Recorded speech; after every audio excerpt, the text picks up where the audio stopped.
Listen carefully because what you're about to hear will instantly make you rethink half the people in your life. Let me ask you something. How many people have you saved who would never do the same for you? Think about it. You pick them up every time they fall. You fix the mess they create. You sacrifice sleep, time, money, and mental peace, hoping they will finally change. But they don't change. They don't grow. They don't even feel grateful. And here's the painful truth. Most people never admit. You are not helping them. You are enabling them. You are feeding their weakness. You are killing your own strength. Machiavelli understood something most people today are too afraid to face. Helping the wrong person is more dangerous than having an enemy. An enemy challenges you, but the wrong person drains you slowly, quietly, without guilt, without limits.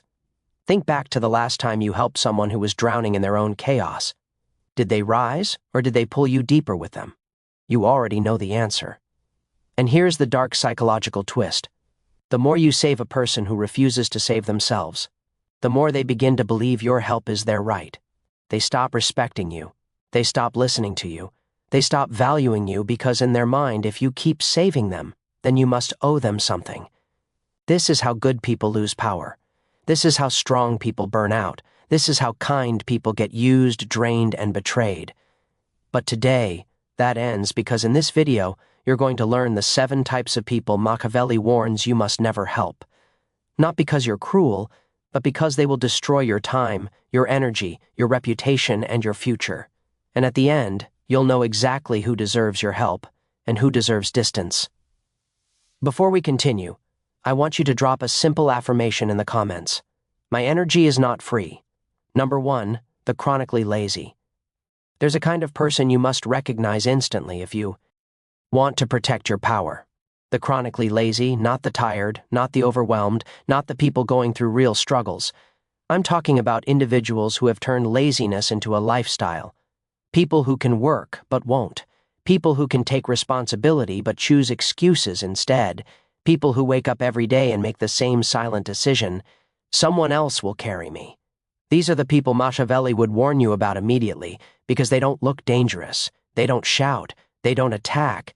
They simply drain you with softness, with dependency, with endless reasons why they can't do anything today. And the dangerous part, they look harmless. But they cost you your time, your mental energy, and eventually your respect for yourself. Chronically lazy people have mastered one skill, the art of escaping effort. Ask them about their dreams. Oh, they have many. Ask them what they're doing today. Suddenly, they have excuses. Their past was difficult. People didn't support them. Luck wasn't on their side. The world is unfair. These excuses form the perfect shield that keeps them safe from responsibility. But here's what makes them truly dangerous. They don't want progress. They want comfort. And your effort becomes their comfort. They don't use your help as a stepping stone. They use it as a sofa, a pillow, a hammock, where they can relax while you do the heavy lifting. You think you're supporting them. They think you're doing their job. Machiavelli once said, "He who is not willing to act does not deserve the fruit of action." If someone won't lift even one small stone in their own life, you should never carry boulders for them. A struggler will show movement, slow, small, but real. The chronically lazy. They show nothing but stories, promises, and complaints. You can test them with a single question. What are you doing right now to improve your situation? Not yesterday, not tomorrow, not next month, right now. If the answer is silence, stories, or circular excuses, you're dealing with a professional victim, not a struggler. And here's the harsh truth. If you keep helping them, you destroy the one thing they desperately need. Hunger. Without hunger, there is no drive. Without discomfort, there is no change. Without consequences, there is no growth. When you rescue them every time, you rob them of their ability to stand. And ironically, they will resent you for being able to do what they can't. Your strength becomes their jealousy. Your discipline becomes their insecurity. Your success becomes their silent reminder of their own inaction. This is why helping them is not kindness. It's self-sacrifice with zero return. They won't rise, they won't improve, they won't suddenly become responsible. Because laziness is not their condition, it's their identity. And if you carry them long enough, they will begin to believe they deserve to be carried. So step back, Let life's weight rest on their shoulders for once. It's the only thing that teaches them what your help never will. Before we go to number 2, drop this affirmation in the comments. I release dead weight. Number 2, the perpetually ungrateful. There is a kind of person who can make even the strongest, kindest, most generous human feel drained and invisible. They don't attack you. They don't argue loudly. They do something far more subtle and far more damaging. They never appreciate anything. These are the perpetually ungrateful people who turn your generosity into a routine, your sacrifice into an expectation, and your kindness into their comfort zone. They don't recognize your effort. They don't acknowledge your intention, and they definitely don't value the time, resources, or emotional labor you give. Ungrateful people operate with one core belief. You owe me. You give them support. They expect more. You show up for them. They assume you will always show up. You go out of your way to ease their life. They immediately forget how difficult it was for you. The danger here is subtle, but deadly. Ungrateful people don't drain you through need. They drain you through entitlement. You see, when someone is truly thankful, their gratitude fuels your desire to continue helping. But when someone feels entitled, your help does nothing but feed their ego. They don't remember your sacrifices. They only notice the moments you don't show up. Machiavelli once said, "Men forget the good easily, but they remember the good they expected but never received." And this is exactly how the ungrateful behave. They erase every good moment you've given them and focus sharply on the smallest thing you didn't. They don't see your help as a gift. They see it as their birthright. And once a person believes your effort is their right, your value in their life begins to fall. Because in their mind, if you give easily, you must not value what you're giving. This is the psychology that destroys relationships, families, friendships, and partnerships. Ungrateful people make you question your worth. Not because you're not doing enough, but because they're incapable of seeing what you already gave. They don't say thank you because they believe they deserve more. They don't acknowledge your help because they think it was the least you could do. They don't celebrate your support because they expect you to continue supporting without limits. And here's the saddest part. Ungrateful people upgrade their demands faster than you can upgrade your kindness. Give them a little, they want more. Give them a lot, they still want more. Give them everything, they complain that something is missing. You cannot win with them. You cannot satisfy them. You cannot build loyalty through generosity.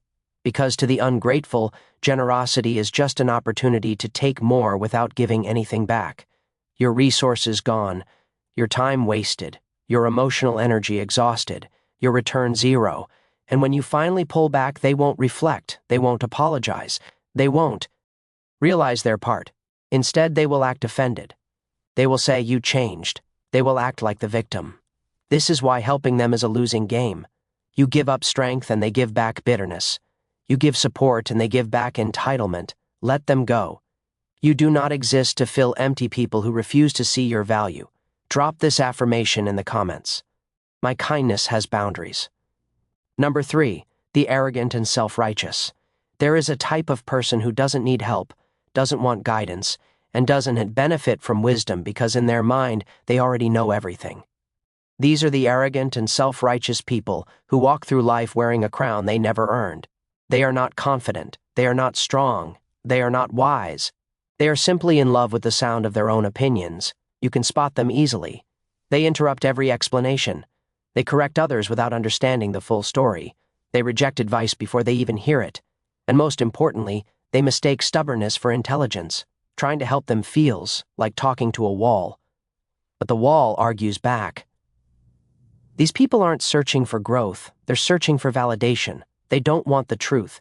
They want confirmation that they're right. And if you dare challenge their beliefs, even gently, they don't question their ideas, they question you. This is why helping them always backfires, because every piece of advice you offer threatens the one thing they worship, their ego. Machiavelli once said, "Men judge more by the eye than by the mind, and self-righteous people are the perfect example. They care more about how they appear, wise, superior, knowledgeable, than whether their decisions actually make sense. When you try to guide them, you're not fighting ignorance, you're fighting pride wrapped in certainty." Arrogant people fear one thing more than failure, being proven wrong.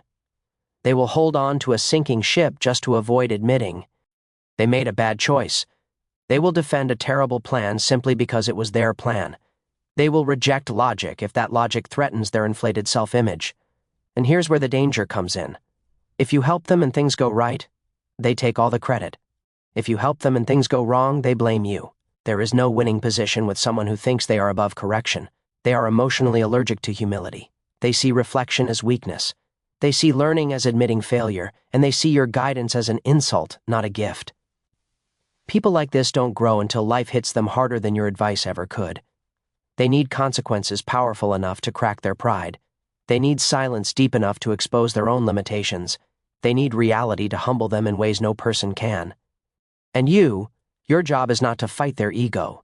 Your job is to step aside and stop wasting energy on someone who blocks every doorway you open. When you stop helping them, you protect your dignity. You protect your time. You protect your emotional strength, and you let life become the teacher they actually need. Because here's the truth.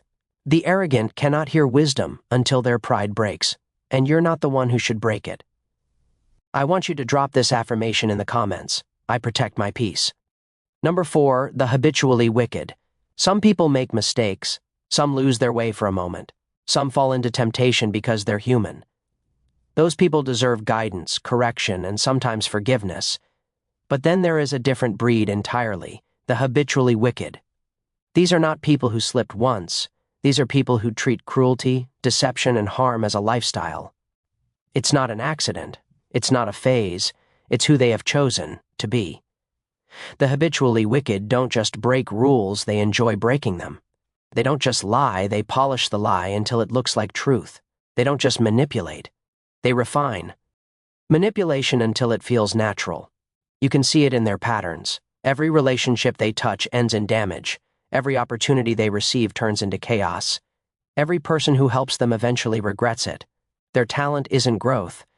It's destruction. What makes them so dangerous is that they often appear charming, confident, persuasive, even charismatic. They know exactly how to mask their intentions. They can act sweet, humble, wounded, responsible, whatever they need to be in the moment. But underneath the performance lies the same core, self-interest without conscience.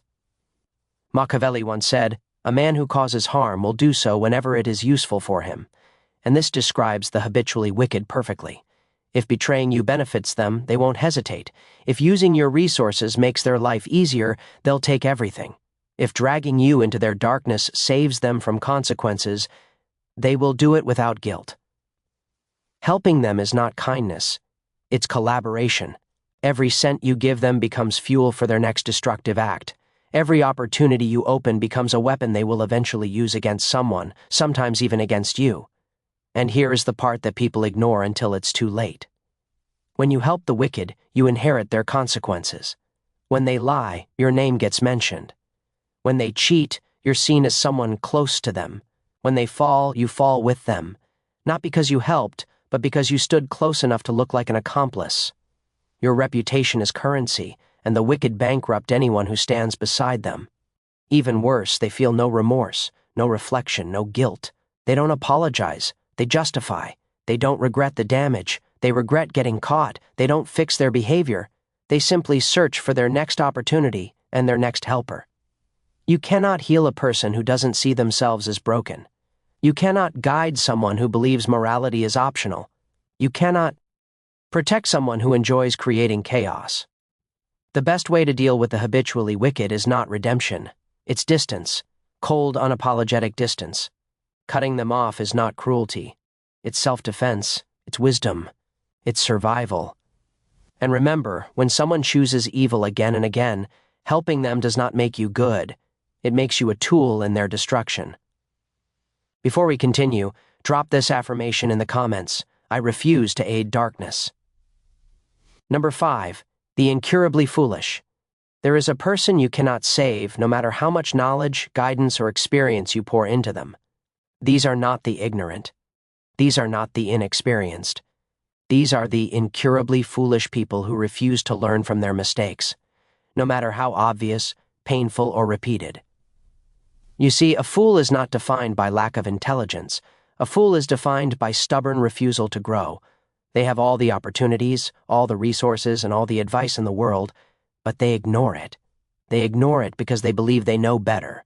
They ignore it because they're addicted to the comfort of repeating failure. Every crisis, every error, every downfall teaches a lesson. But the incurably foolish refuse to be students of reality. You can pull them out of one disaster, and they will march straight into the next exactly the same way, thinking they are untouchable. Machiavelli once said, "Experience is the teacher of all things, but only to those who are willing to learn, and the incurably foolish are unwilling students." They treat every failure like someone else's fault. They rationalize every mistake as a result of circumstance, luck, or the world's unfairness. Never once do they turn the mirror inward. Your role with them is deceptively dangerous. Every time you step in to fix their problems, you are not saving them. You are repeating their cycle. You are reinforcing their belief that someone else will always carry the consequences of their actions. You are not helping them grow.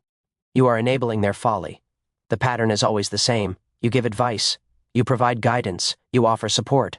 They nod, maybe even promise to change. And then the moment you are not looking, they repeat the same mistake.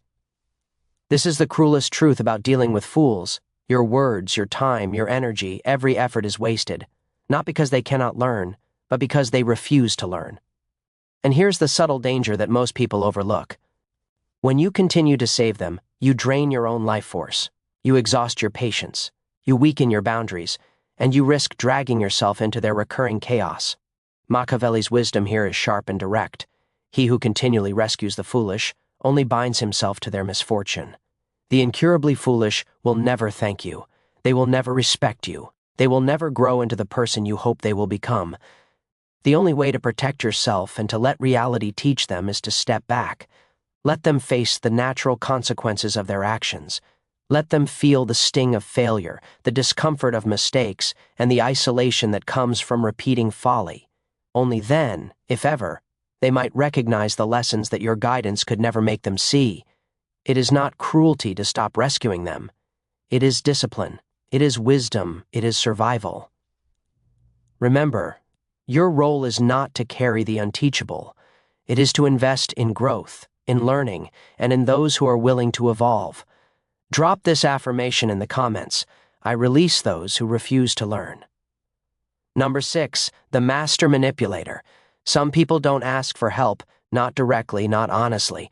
They don't say, "I need your time, your advice, your energy." Instead, they weave invisible strings around you, pulling you without your consent. These are the master manipulators. They are skilled artists of human emotion, painting stories that trigger guilt, pity, and obligation. They don't just ask, they engineer. They don't just tell, they perform. A master manipulator understands your mind better than you understand it yourself. They know your weaknesses, your desires, your principles, and they craft every word, every action, every glance to move you exactly where they want. Sometimes they appear helpless, innocent, in need of rescue. Sometimes they appear strong, misunderstood, a victim of the world. Sometimes they switch roles mid-conversation just to test which version of themselves gets your attention, your sympathy, your compliance. Machiavelli once said, "Men are driven by two things, fear and desire. To control them, one must understand both." Master manipulators exploit this truth relentlessly. They understand your desire to help, to save, to be kind. They understand your fear of conflict, of being seen as cruel, of being judged, and they turn it into their playground. Every favor you give, every compromise you make, every moment you invest, they record it as currency, a debt they never intend to repay. They don't appreciate your effort. They exploit it. They don't respect your boundaries. They test them constantly. And if you ever resist, if you ever withdraw, they turn the story against you. Suddenly, you are the villain. Suddenly, your strength is selfishness. Suddenly, the problem lies entirely with you. The subtlety is the danger. A master manipulator doesn't scream. They don't attack openly. They operate silently, invisibly, twisting the narrative until your own energy becomes theirs. The lesson here is brutal but necessary. You cannot save a manipulator. You cannot reason with them. You cannot convince them to act in your favor. Your only real power lies in cutting the supply, your attention, your energy, your approval. Once you stop responding, once you stop reacting, once you refuse to play their emotional games, they move on. They find a new source, a new person to drain, a new person to twist, and that is precisely why Machiavelli's advice applies. The wise ruler avoids giving power to those who will use it to destroy him. Master manipulators will never value your generosity. They will never respect your boundaries. They will never act with loyalty or gratitude. Your responsibility is not to teach them lessons. Your responsibility is to protect yourself. Withdraw calmly, decisively, and without guilt.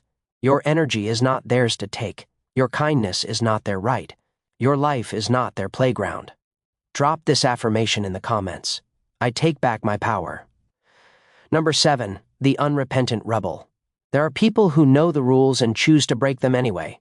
They understand right from wrong, success from failure, discipline from chaos, and yet they deliberately defy every standard. These are the unrepentant rebels.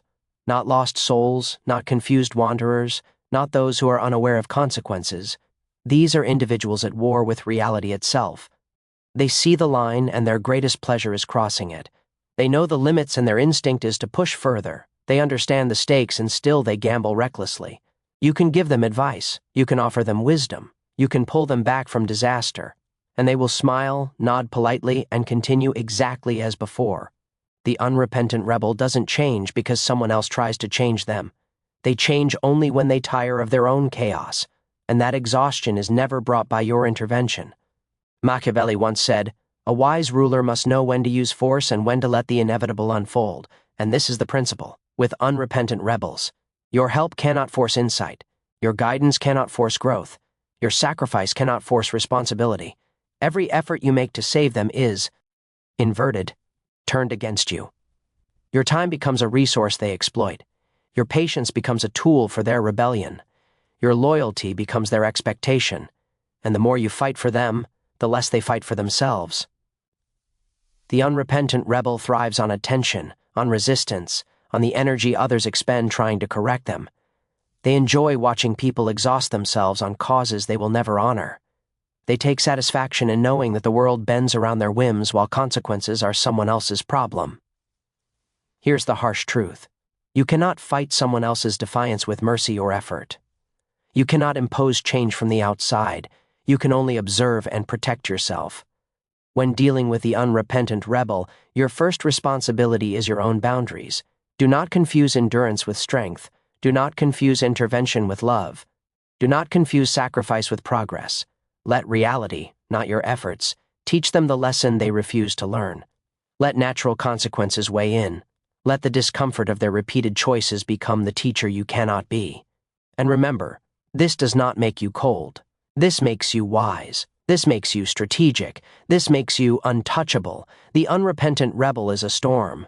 You can't stop the storm and you can't change the storm. You can, however, take shelter and preserve your strength. You can decide where to stand and when to withdraw.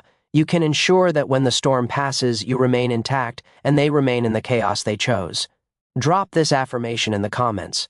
I protect my path. What you should do instead. Now that you've seen the 7 types of people Machiavelli warns you must never help, it's time to step back and ask yourself a hard question. Are you helping the right people, or are you pouring your energy into those who will never value it? Here's the cold, unfiltered truth. Mercy without judgment is not kindness, it's self-destruction. Every minute, every resource, every ounce of energy you spend on the wrong person is taken from your own growth, power, and stability. But discernment doesn't make you cruel. It makes you wise. It makes you strategic. It allows you to focus on those who are willing to rise, who are willing to learn, and who are willing to face consequences in order to become stronger. Step 1. Know the difference between struggle and choice. A person who is genuinely struggling, someone doing everything they can despite circumstances, deserves your help. A person who has made a choice to remain lazy, arrogant, manipulative, or rebellious, someone who enjoys repeating mistakes does not. Your responsibility is not to fix choices that were consciously made. Your responsibility is to protect yourself from the consequences of those choices. Step 2. Redefine compassion. True compassion is not always pulling someone out of the fire. Sometimes it's letting them burn. Sometimes it's letting them face discomfort so they finally see the truth. True compassion is knowing when your help will teach and when it will only enable. It is giving energy where it grows and withholding energy where it destroys. Step 3. Protect your resources. Time, attention, money, and emotional energy are not infinite. They are your power. And a wise person invests only where there is loyalty, growth, and transformation. Helping the wrong people is like planting seeds in barren soil. You water, nurture, and care, but nothing grows. And in the meantime, your own garden withers. Step 4. Set boundaries decisively. Say no without guilt. Withdraw without drama. Step back without hesitation. When you stop enabling, you stop being a tool for their chaos. When you step back, you give reality a chance to teach them the lessons they refuse to learn from you. Step 5. Invest in the right people. Notice those who are hungry for growth. Notice those who face their mistakes. Notice those who fight for themselves even when it's uncomfortable. These are the people who will respect your help, who will rise, and who will eventually help others in return. This is how influence multiplies. This is how loyalty is built. Finally, ask yourself these piercing questions. Who am I helping right now that I actually need to let go? Who am I constantly rescuing? Who actually needs to face their own consequences? Who am I enabling? Who should be allowed to experience the weight of their actions? Machiavelli would say, mercy without judgment is not kindness, it is self-destruction. And that is the ultimate lesson. Your strength, your energy, your wisdom are weapons, and you must use them wisely. Before you go, drop this affirmation in the comments. I invest in growth, not destruction. If this video opened your eyes, share it with someone who always helps everyone and ends up exhausted. Like this video if it gave you clarity. Subscribe for more Machiavellian breakdowns of human nature, power, and strategy. Remember, helping the wrong person is a trap. Helping the right person is your path to influence, respect, and unstoppable power.